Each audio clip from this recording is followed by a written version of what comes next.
हो बापट कुठे हो साहेब. बापट साहेब जरा समोर लक्ष द्या प्लीज. सर मागे जा बेटा. हो येस सगळे थँक्यू. या बागेसाठी 2.5 कोटी रुपये खर्च करून सुंदर अशी बाग या ठिकाणी निर्माण केलेली आहे. आसपासचा परिसर या बागेमुळे झळाळून निघालेला आहे आणि इथल्या लोकांना अत्यंत समाधानाची बाब म्हणजे की याच बरोबर पट्टीशीन काढू मोकळं. बाकीचं काही सांगायला गरज नाहीये. इथल्या कार्यकर्त्यांची संघटना भरपूर आहे. अक्षय जाधव आहेत, नवनाथ जाधव आहेत आणि मागचं शाहूपुरी आणि आत्ताचं शाहूपुरीमध्ये याच्यामध्ये बरेच फरक पडलेला आहे. बाबाराजेंच्या प्रयत्नामुळे इथं बरीच कामं होत आहेत, भविष्यात होत राहतील. एकच सांगतो की नगरपालिकेमध्ये शाहूपुरीचं गटारचं इथे गटार नाही आहेत, रस्त्याची कामं आहेत. नजदीकच्या काळात ही बरीच कामं येतील. त्यामुळं बाबाराजे हे जागरूक प्रतिनिधी आहेत, परिपक्व प्रतिनिधी आहेत. यावर्षी त्यांची मंत्रिमंडळात नेमणूक झालेली आहे आणि त्या नेमणुकीचा फायदा निश्चितच शाहूपुरीकरांना आणि सातारकरांना होईल याच्यात मला कुठलीही शंका वाटत नाही. परत एकदा बाबाराजेंचं अभिनंदन करतो आणि त्यांना शुभेच्छा देतो आणि माझे 2 शब्द पूर्ण करतो. त्याबद्दल बाबाराजेंच्या हस्ते त्यांचं स्वागत. संकल्पना बाबाराजे कॉलनीमध्ये आपल्या नवीन झालेल्या बागेचा लोकार्पण सोहळा आपल्या सर्वांच्या उपस्थितीत या ठिकाणी पार पडतोय. या कार्यक्रमाला उपस्थित असलेले मान्य भारत भोसले सर, मान्य कासार साहेब, मान्य मोहिते साहेब, मान्य अक्षय जाधव, त्याचबरोबर नितीन, तुषार जोशी, त्याचबरोबर नवनाथ, आपला बबलू, सर्व बाळासाहेब गोसावी, आपले अमोल मोहिते, अविनाश कदम, त्याचप्रमाणे सर्वच शाहूपुरी विकास आघाडीचे सर्व सदस्य, आपण सर्व रांगोळी कॉलनी आणि या परिसरातील सर्व नागरिक बंधू भगिनी, सर्व माझ्या वडीलधारी सर्व मातांनो, त्याचबरोबर बापट साहेब, छिद्रे साहेब आणि नगरपालिकेचे सर्व अधिकारी कर्मचारी, सगळ्यांच्या वतीनं पहिलं तर सगळ्यांना आपल्याला पाडव्याच्या मी मनापासून हार्दिक शुभेच्छा देतो.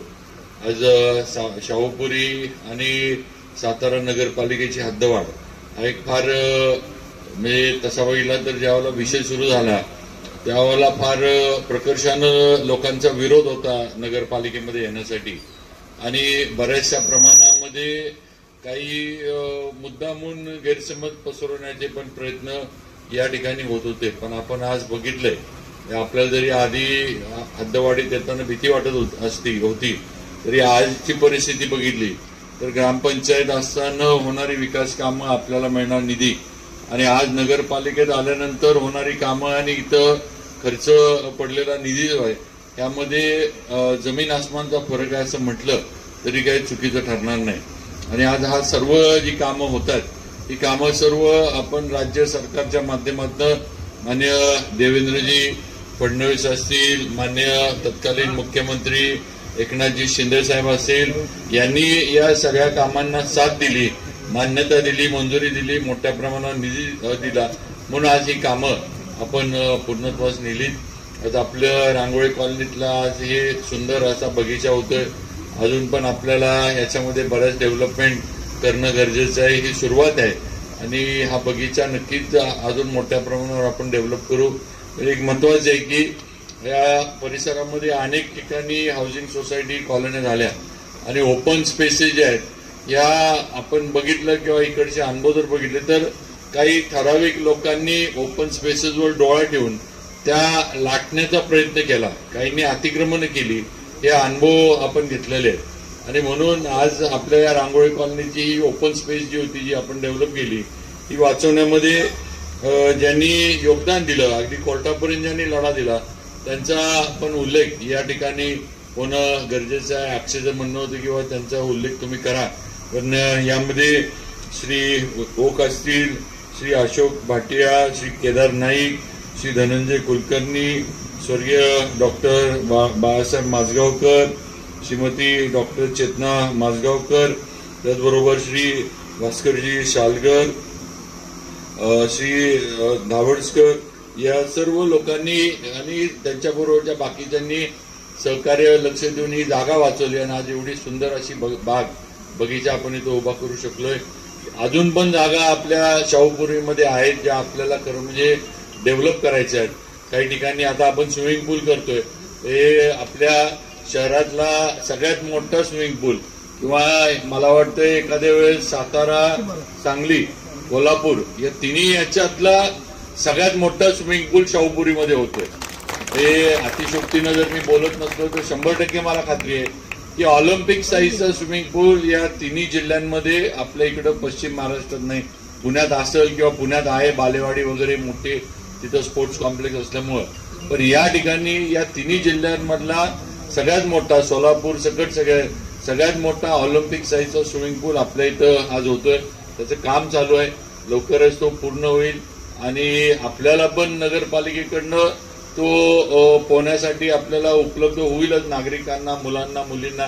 पण स्पर्धा घेण्यासाठी आणि स्विमिंग किंवा पोहण्याचे जे काही सराव आहेत त्याच्यासाठी या पूलचं जे आहे ते अतिशय चांगला उपयोग आपल्याला होणार आहे. त्यामुळं पुढे सुद्धा आता आपण अनेक कामे करतोय. आपण आता रिंग रोड एक करतोय, जुना आपला मेढा रोड जो आहे त्याला असाच रिंग रोड वरच्या बाजूनं महारदरीकडनं अगदी बोगद्यापर्यंत असा तो रिंग रोड करायचा आम्ही नियोजन केलंय.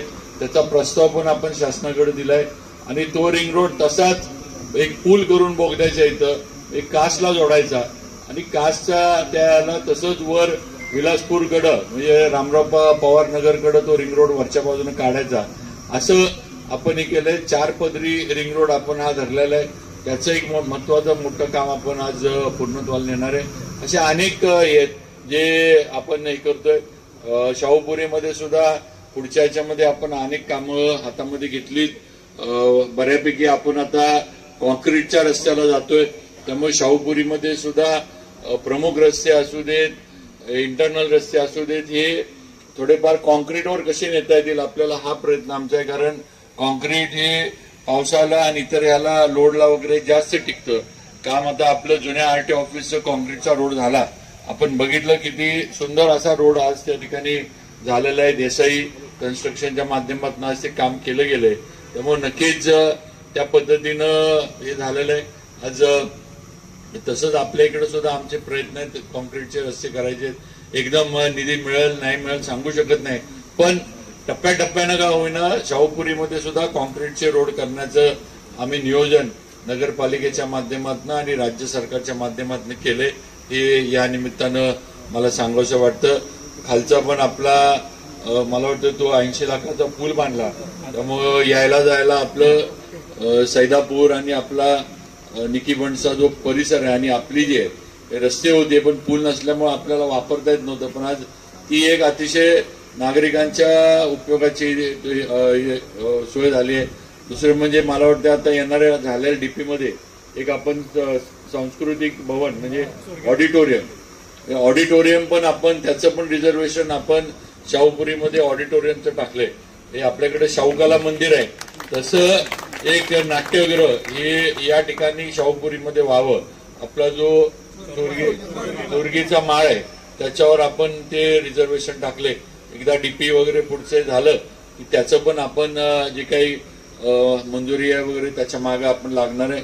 त्यामुळे असे अनेक नवीन नवीन प्रकल्प शाहूपुरीसाठी म्हणजे हा संपूर्ण परिसर जो आहे हा एक म्हणजे स्वयंपूर्ण परिसर सगळा झाला पाहिजे असा आमचा नक्कीच प्रयत्न आहे. भैरोबाच्या पायथ्याला पण आपण अतिशय आपल्या इथं जसं गार्डन केलं तसंच तिथं पण आपण गार्डन करतोय, त्याचं पण काम सुरू आहे. आपण फिरायला गेला तर आपल्याला ते पण बघायला मिळेल. थोडाफार तिथं पूल आपण एक बांधतोय जो लोकांना यायला जायला चालायला, पण तो थोडा एक नाविन्यपूर्ण पद्धतीनं आपण ते पुलाचं काम जे आहे ते आपण हे करतोय.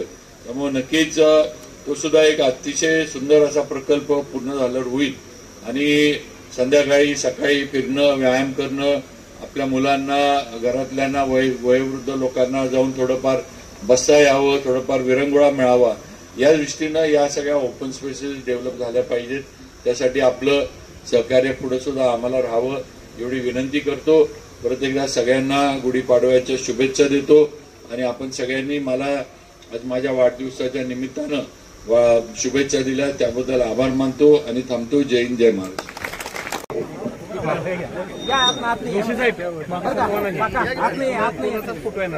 तिकडनं या निम्मी तिकडनं या निम्मी त्या साईडने या त्या साईडने या महिला या साईडने बबलू हा मागे सर या कोणी दिसणार नाही नाही तर थोडं मागे सर का असेल थोडंसं मागं इकडं असं या.